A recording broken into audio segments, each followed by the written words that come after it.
Bonjour les amis, alors ce que je vous propose aujourd'hui c'est de retrouver tout simplement notre exode parce que, écoutez, on a fini avec le livre de Job, on a fini avec les évangiles qui nous paraissaient intéressants. Et donc ce que je vous propose c'est de revenir au chapitre 24 de l'exode. Je vous rappelle que nous étions dans la description, dans la lecture du code de l'Alliance. Donc je vous avais expliqué que c'était en fait un code qui était tout à fait construit sur l'exemple des anciens décrets de vassalité qui existaient dans le Proche-Orient ancien, où on faisait la liste bien des obligations des uns et des autres, principalement des uns d'ailleurs, des soumis. Et donc voilà, on arrive maintenant à la fin de la lecture de ce traité. Donc je vous propose de lire quelques extraits du chapitre 24. Voilà. Il avait dit à Moïse, monte vers le Seigneur, toi, Aaron, Nadav et Avihu, ainsi que 70 des anciens d'Israël. Et vous vous prosternerez de loin, mais Moïse seul approchera du Seigneur. Eux n'approcheront pas, et le peuple ne montera pas avec lui. Moïse écrivit toutes les paroles du Seigneur. Il se leva de bon matin et bâtit un autel au bas de la montagne, avec 12 stèles pour les 12 tribus d'Israël. Puis il envoya des jeunes gens d'Israël. Ceux-ci offrirent des holocaustes et sacrifièrent des taureaux au Seigneur comme sacrifice de paix. Moïse prit la moitié du sang et la mit dans des coupes avec le reste du sang. Il aspergea l'autel.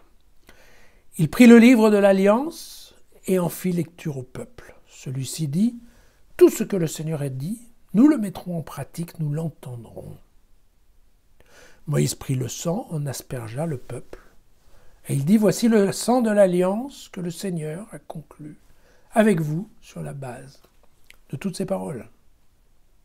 Et Moïse monta, ainsi qu'Aaron, Nadav et Avihu, et 70 des anciens d'Israël. Ils virent le Dieu d'Israël et sous ses pieds, c'était comme une sorte de pavement en lazulite, d'une limpidité semblable au fond du ciel.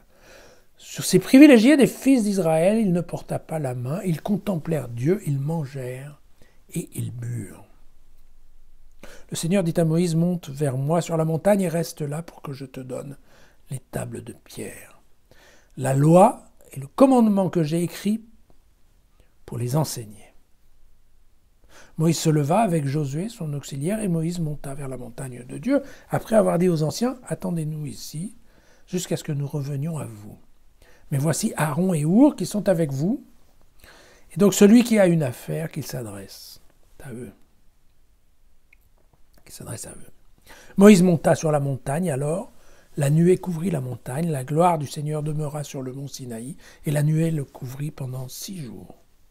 Il appela Moïse le 7e jour, du milieu de la nuée.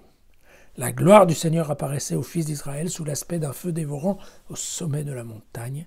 Moïse pénétra dans la nuée, et il monta sur la montagne. Moïse resta sur la montagne 40 jours et 40 nuits. Voilà, donc en fait, ça paraît rien, mais ce qu'on vient de lire aujourd'hui, c'est vraiment Dieu qui donne les tables de la loi à Moïse sur le mont Sinaï, ce qui n'est quand même pas neutre dans l'histoire d'Israël, n'est-ce pas? Voilà. Alors on comprend bien que c'est un texte qui a été soumis à diverses influences, divers remaniements. Je vous note un certain nombre de particularités. Vous voyez bien que Moïse est présenté d'une part comme le secrétaire, enfin l'écrivain, le rédacteur. Mais, encore une fois, il s'agit en fait d'un accord tout à fait classique, mis par écrit, qui se termine normalement par un repas. Et donc on voit bien qu'on a ici le repas. Donc on comprend bien qu'il y a deux plans en fait d'action. Il y a d'une part ce qui se passe au pied de la montagne avec la construction d'un autel et donc le fait que ce soit des jeunes qui amènent des sacrifices, ce qui est un peu étonnant puisque normalement ce sont les prêtres qui font les sacrifices. Et puis en haut de la montagne, donc la rencontre avec Dieu et voilà. Et dans ce qui se passe avec en haut, c'est étonnant puisque on a l'impression qu'il y a en tout cas 74, donc 70 anciens plus 4 personnes qui effectivement voient Dieu. Et on se souvient que normalement dans la Bible, quand on voit Dieu, on meurt. Et là, c'est bien expliqué, non, Dieu n'a pas levé la main sur eux. Donc vous voyez que du coup, d'un coup d'un seul, ces représentants du peuple hébreu se trouvent dans un statut tout à fait différent et tout à fait extraordinaire, en fait, puisqu'ils ont vu Dieu et n'en sont pas morts. Voilà. La phrase, vous savez cette phrase, voici le sang de l'alliance, évidemment, ça restera célèbre dans la liturgie chrétienne, et c'est pourtant le seul passage de la Bible où le sang est appelé à être aspergé sur les fidèles. Normalement, le sang restait au niveau des prêtres.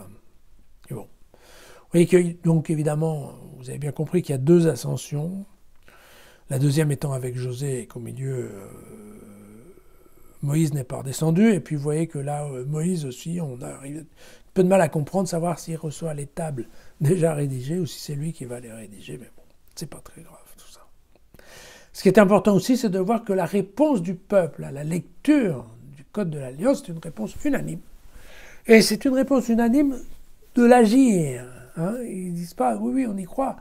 Ils disent, non, non, on va faire. Nous allons faire ce que Dieu nous demande de faire. Voilà. Vous voyez qu'on n'est pas dans le sentiment, on est vraiment dans l'action. C'est intéressant. Voilà.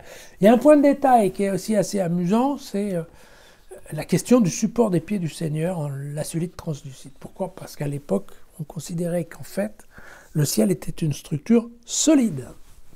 Et donc, que Dieu avait les pieds posés sur le ciel. Et donc, si on est dessous et qu'on veut voir Dieu, ben, Dieu, il est debout sur un trône.